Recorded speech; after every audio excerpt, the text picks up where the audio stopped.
was wondering when you would get around to me bringing my oldest son, Xander, to the Dancing with the Stars finale last night, that you would try to ask me if I would do it. I was waiting. You waited till the top of the third hour to do that. Are you going to do it? Well, we're going to put a pin in that conversation. We have Pam Oliver here on the show. Who won? I didn't see. Adam Rippon won. Really? Pam Oliver, yes. Okay. Cool. But Pam Oliver, NFL on Fox Gracie Award winner here on the Rich Eisen Show. The 43rd Annual Gracie Awards Gala is tonight here in Southern California, and you are a well-deserved recipient of the Gracie Award, which we'll get to in a second. Okay. But Adam Rippon won last night. I feel like I'm breaking news to a reporter here. But Josh Norman finished, I don't know if he finished a close second over Tanya Harding. Josh Norman was fantastic. He's great.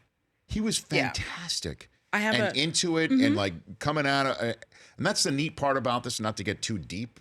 But when football players take off the helmet, and usually when they have the helmet on and they take off the helmet and you are standing next to them, they're angry or they're emotional. They're in the game. Sometimes angry. Yeah, that's right. Right. And then, but to see, he was just chill last night and killing it. He crushed it. He's great. I have a bond with Josh Norman over a bracelet. Okay. You have the floor, Pam Oliver. Thank you. We're in a production meeting, and he's giving us all this information, and I just locked in on this bracelet. And it's this cool leather strap kind of bracelet that snapped, and he's talking, I'm looking at the bracelet, looking at the bracelet. And when it was over, I kind of said, like I'm going to say about this and this, can I have that? I'm always taking things off of people. And he gave me his leather snap bracelet. Okay. And I still have it. You still have it. I rock it every now and then. Okay. Yep. So my version of the leather bracelet is going to be the Rich Eisen Show coffee mug? But not just the coffee mug, and the coaster. We have, who took the coaster? To the J.K. Simmons, an Academy Award winner. Simmons. Put it in his pocket.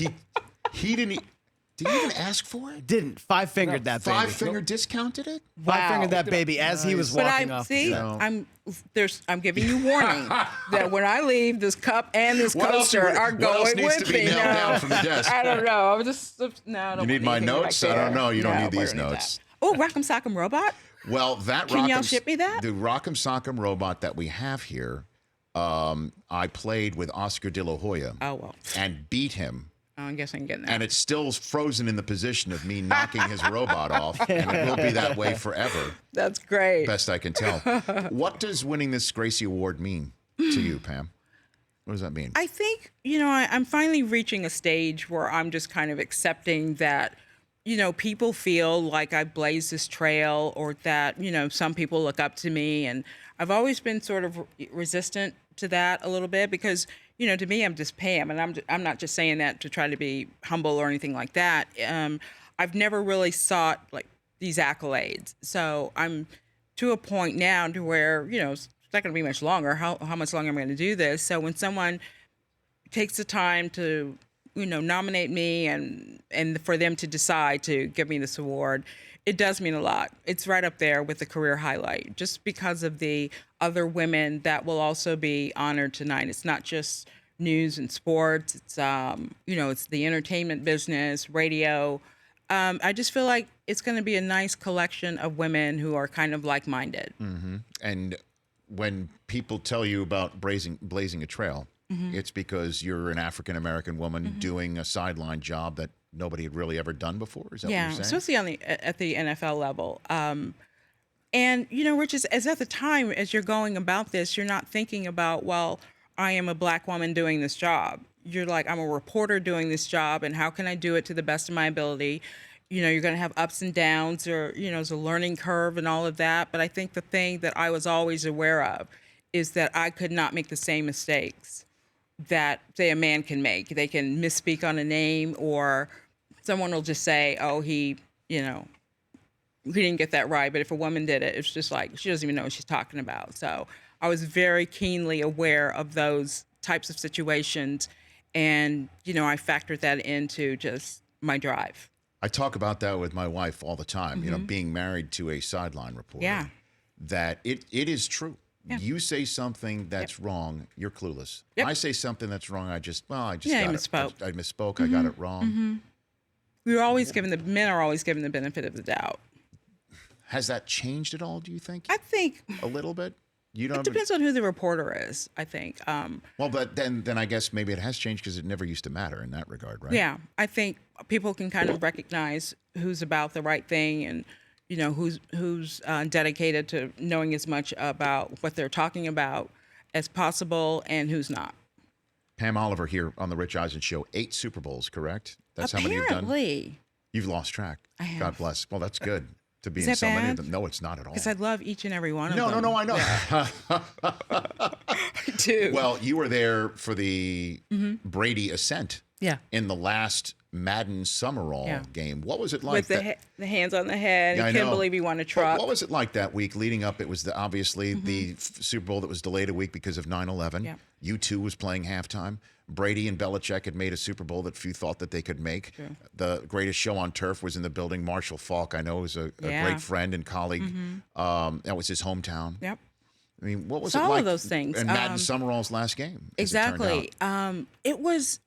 They tended to not add extra pressure based on the bigness of the event. So it was like it always was. It was long days and lots of preparation, talking to a bunch of people, just getting your stuff in order to be prepared to, do the biggest game in the world that day. I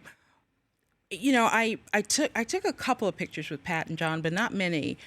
But those are the guys I grew up with. Those were the guys when we sat around in our living room. My dad, my mom, my 2 sisters, and we watched football. Those were the voices. Pat Summerall's voice is unlike any other. But to be in the same room with those guys, I never took that for granted. Right. What was it like? I guess for you, I'm just trying to figure out where you came straight from.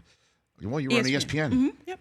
That's right. Yeah, we're ESPN alum. Well, I got there just as you left. I guess you never looked at the TV again after you left, so you never glanced up at the screen. No. I noticed you on NFL on Fox for damn sure. Bless you. But I just don't recall the actual time when that happened. Yeah. So you walk in and there's Madden, there's Summerall in your first production meeting, Yep, right? terrified.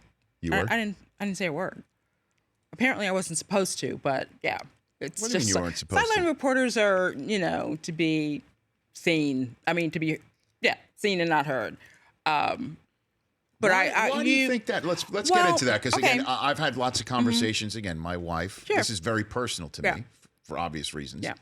And that because she would, when she was doing it, she had tons Yep. of storylines. Like she would spend the week calling players' moms and dads Yep. and getting photographs from their childhood and learning all of the storylines, 10, 12 of them. And then she'd come home. Most of that was left Yeah. on the I floor. have days like that still. It just still happens. It's very frustrating, especially when you know going in it's going to be a challenge to even try to present these stories to get them on the air. I still go through that. I call players, I get these various stories, and then the game breaks out. Sometimes it just doesn't work. And, these stories that you've gathered, there's no place to put them. But one time I remember going in with 7 story ideas or things that, I could watch and see if I could add something to them. And not maybe one story out of the 7. But you still have to try. I mean, you don't want to be the weak. You want to try to add something that maybe these guys don't know. But yeah, depending on which group you're working with and how open they are to even having you there, then, that determines. Well, I also success. think that sometimes we in our industry get lost in the X's and O's and the whistles and the bells and the next generation stats, blah, blah, blah, instead of storytelling. Yeah. Plain old storytelling. And you, and a sideline reporter, you are not only being able to flesh out some of these storylines, because I want to know why I should care about some of this stuff going in. Some people might just have a betting line that they're caring about, but it's also very important when something's happening in the middle of the game. You are on the ground. You're in it. Yeah. That's my job. You're to be. I don't know how many cameras. I had 12, 15 cameras that day, but you are to be an extra set of eyes, and to do that, you need to know what to look for, and that's just from experience. You know when things aren't going well. Somebody's getting gashed. Running the ball. You focus on the defensive line and how much effort they're spending with that, but you eventually learn the ropes, and you learn how to kind of do it. But it's the best place to be, and I've loved it, and I continue to love it, and wouldn't give it up for the world. Would you want to ever try? Would you want to try something else, like play-by-play or something? Play-by-play has never really appealed to me. Okay. I know people think that is probably the end-all, be-all, or what's the next step, but I am happiest down on the sideline, in the trenches, kind of with the guys, and that level of just watching the game. It makes me happy. Who's the best coach you ever interviewed, worked with, however, like the one that was got what you did for a living and was helpful in that regard? Tom Coughlin. Yep. He was very, very supportive in that. He understood there were, like, when you walk and talk with the coach at halftime, he would say things. I mean, sometimes it was almost like a filibuster. I'm like, I'm trying to get a second question in, but he was one of my all-time favorites for sure. He was funny to me. I don't know if people got his sense of humor. He really just knew how to run a football team. Maybe he was a little old school in a lot of ways, but he tried to, meet the next generation where they were. And well, interesting. Some ultimate pro. Old school guys might be like, why do I need to answer two questions as I'm running off the field at halftime? I got to go in there and prepare. So that's interesting. But he would, some of these coaches run, Tom would just walk, saunter, and, I'd ask my question. And Sean McVay's a runner. Sean McVay's a runner. I was about to say, who's a runner? Because he's a runner. He's 31 for crying out loud. Yeah. And I'm thinking, well, maybe he'll make an exception since I'm 110. Excuse me, you ran track in college, though, I know, did right? you not? But yeah. Okay. I did. So, I had on impractical shoes that day. So I'm trying to, just like Sean, give me a break. Here, I'm telling you, I have lived this. I remember Susie when she's packing, she's got like this trip. I would never think, screw it, I'll just wear some shoes. But you're walking around all day in a field. Is it going to rain? Is it not?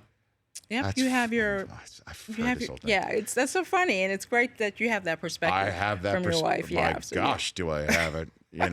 And let's be honest though, Coughlin liked you because you showed up 5 minutes early too for the meetings. I was right? 10 minutes early. That's why you're getting the Gracie Award.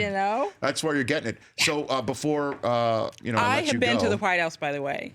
Okay. Yeah, I heard you earlier with perched, talking on high about how these players should just be, so grateful to be invited to the White House. And it is a special place. Okay. And I'm not trying to come at you or anything, but I'm just letting you know I too have been to the White House. Okay. Well, I mean, I didn't come across like I was on a perch. Did I? You were kind of high on your horse. I was? Yeah. Was I? Was I high on horse? Yep. I didn't come across to say that I've been there, the only one there, but... Well, I was watching in your green room, and as a viewer, I felt you were high on your horse. Well, what do you think of the Eagles being invited then? I'll give you the floor. I think that's to have been expected, and it'd be interesting to see who goes and who doesn't. Okay. But I don't think, there's not a requirement for you to go, obviously. But right, that's what. Yeah, there's which no is requirement. what I said too. No, you were like, if you're invited to the White House, you go to the White House. No, I said that normally I have taken that approach, but this time, if you're called a son of a bitch, I understand if you don't want to go. Yeah. Which is what I said. Oh, maybe I was. You missed that last part? Maybe I was listening to like Lil Wayne at that point. It's time to get myself fired up to come out here. No, I'm like, I completely heard what you said. Okay. Yeah. All right. You don't feel you were. No, I don't feel I was. I don't think I was high on a horse. Yeah. I wanted to explain that I have been there before, and it is special. And certainly knowing, I'll be honest with you, if we're going to get into it here. Well, let's get into it. Certainly knowing that so many people view everything so politically, I want to make sure that I'm imbuing my comments that I've not only been at the White House, I was there at a GOP president. So I'm not coming at it from some sort of. Look at you smiling at me right now. What do you guys think? I mean. I think he's full of. What's the name of the show? Good Lord. Is this my last invitation? No. Do you have any advice that you want to give to folks who want to follow in your footsteps before you go? Yeah, and it's really simple. Just respect the process. Journalism is a craft, and just be true to that. And I think all that other stuff will fall away. if you're committed and you love it and you're passionate about it, you're all set. Well, congrats on winning your award. Thank you. I appreciate that. Take the mug. There you go. You've got yourself. Okay. Will you sign one of these? I will do whatever. Sure. Oh, do you need that one? Is that for an upcoming segment? No, I've already done that, Okay. Reed. Actually, it's already good. Good to see you, Pam Oliver. So good to be here. Thank you so much. I really, really, really respect you. Thank you. I appreciate you saying Despite that. your high on your horse positions. I'm not high on a horse. I don't think you're high on your horse. You're not high on a horse? Okay. No, he was saying, look, normally I would take this stance where if you're invited, you go. But in this case, I don't want to come across as hypocritical. You're in any way. not. Okay. You know, I mean, normally I've said in the past, if you're invited, you should go because you're invited. You're respecting the office and the country, et cetera. But if the person who's occupying that has called you a son of a bitch, I understand if you don't want to go. Okay. All right. I love you too. All right. Pam Oliver here on The Rich Eisen Show. The Rich Eisen Show, weekdays at noon Eastern on Audience.